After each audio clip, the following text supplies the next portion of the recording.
kasih sudah klik video ini, tapi jangan lupa guys, klik tombol subscribe karena subscribe itu gratis. Dengan subscribe kamu support channel ini terus untuk upload hampir setiap hari. Ingat, subscribe itu gratis, gak ada ruginya kamu klik tombol subscribe guys. Selamat menonton, enjoy. Malam semakin larut, suara serangga dan binatang malam kadang sayup-sayup terdengar. Aku dan Nambi menunggu kembalinya Ranggalawe dan Bayangkara. Nambi selalu memiliki pemikiran yang lebih baik dariku. Ia mampu menganalisa sisi demi sisi suatu permasalahan dan mengambil keputusan yang cermat dengan cepat. Kakang, setelah mendengar apa yang barusan Kakang utarakan tentang kegelisahanku ini, benar adanya. Sekarang aku bisa melihat dari pemikiran Kakang setelah aku menepis jauh-jauh rasa gelisah, lebih tepatnya rasa ketakutanku akan pembalasan Temur Han sang Prangeran Mahkota itu atas tewasnya Han yang agung, kataku pada Nambi. Adisora, kita ini kaula, mengabdikan hidup dan kehidupan kita kepada junjungan kita adalah tugas kaula. Bukan kita berdua sahaja yang mengabdi pada mendiang Prabu Kertanagara, meskipun beliau telah mangkat dalam penyerangan oleh Gusti Raja Jayakatwang, Gusti Raden Wijaya juga seperti kita ini, namun kita berdua juga mengerti bagaimana perjuangan Gusti Raden Wijaya meneruskan tahta singgasana Singosari hanya untuk pengabdiannya pada mendiang Sang Prabu Kertanagara, ujar Nambi padaku. Iya Kakang, sekarang Gusti Raden Wijaya sudah kita anggap pengganti mendiang Prabu Kertanagara, balasku. Adisora, kemenangan kita atas Tartar telah sampai ke Kakang Arya Wiraraja. Beliau baru sampai di Majapahit. Kita akan segera mengadakan pentasbihan pada Gusti Raden Wijaya sebagai penguasa pengganti mendiang Prabu Kertanagara.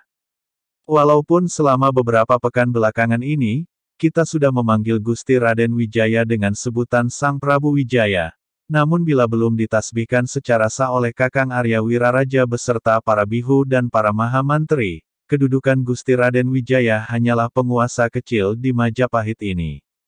Ia tidak akan bisa menguasain semua bekas kekuasaan Singosari, ujar Nambi.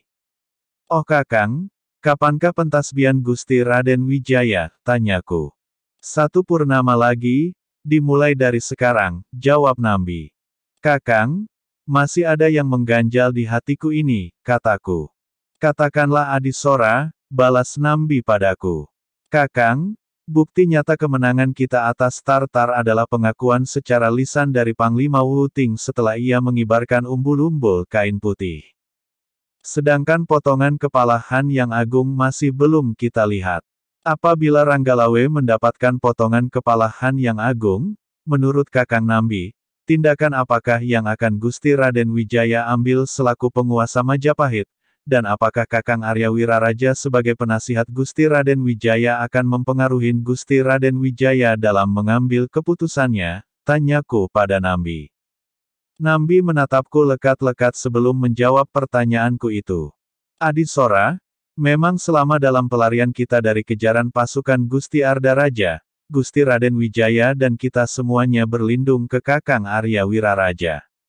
Atas nasihat Kakang Arya Wiraraja pada Gusti Raja Jayakatwang untuk mengampunin kita semua terutama Gusti Raden Wijaya lah, maka Gusti Raja Jayakatwang memberikan hutan tarik ini pada Gusti Raden Wijaya.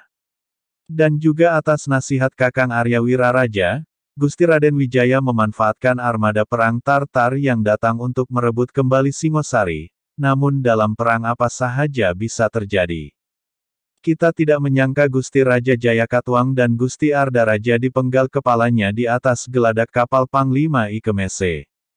Sebenarnya taktik perang Kakang Arya Wiraraja yang dilaksanakan Gusti Raden Wijaya dengan memanfaatkan pasukan Tartar itu, hanya untuk memukul mundur Gusti Raja Jayakatwang dan mengambil kembali kota Raja Singosari.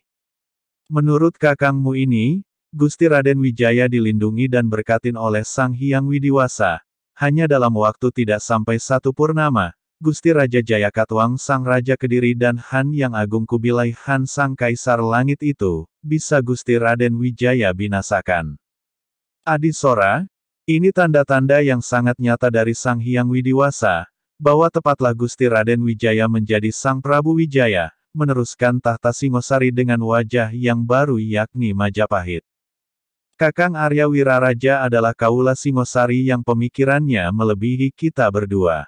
Ia telah mengabdi dari masa mendiang Prabu Wisnuwardana, ayahanda mendiang Prabu Kertanagara. Kakang Arya Wiraraja kemungkinan besar tidak akan mempengaruhi apapun keputusan Gusti Raden Wijaya setelah melihat langsung potongan kepala Han yang agung. Malahan Kakang Arya Wiraraja akan tunduk takluk pada Gusti Raden Wijaya dan kita berdua akan meminta Kakang Arya Wiraraja segera mentasbihkan Gusti Raden Wijaya sebagai penerus tahta Singosari. Tidak perlu menunggu hingga 1 purnama ke depan. Setelah potongan kepala Han yang agung kita perlihatkan ke mereka, kita minta dalam masa 1 pekan, mentasbihkan Gusti Raden Wijaya, ujar Nambi panjang lebar kepadaku. Oh Kakang, kata-katamu sangat mendalam. Tak salah bila Gusti Raden Wijaya berharap banyak padamu, balasku pada Nambi. Adisora, kau terlalu tinggi menyanjung diriku ini. Aku dipercaya oleh Gusti Raden Wijaya karena adanya kalian. Tanpa dukungan kalian, aku hanyalah abdi yang biasa sahaja, ujar Nambi merendah di hadapanku. Haha, Kakang dari dulu selalu merendah, balasku. Sudahlah, kita tidak perlu mengagung-agungkan diri sendiri Adisora. Oh ya, apa engkau mendengar sudah berapa pentungan setelah Ranggalawe dan Bayangkara menjemput Adi Karangbraja dan potongan kepala Han yang agung, tanya Nambi. Aku barusan mendengar bunyi pentungan ketiga dari gerbang penjaga Kakang, jawabku.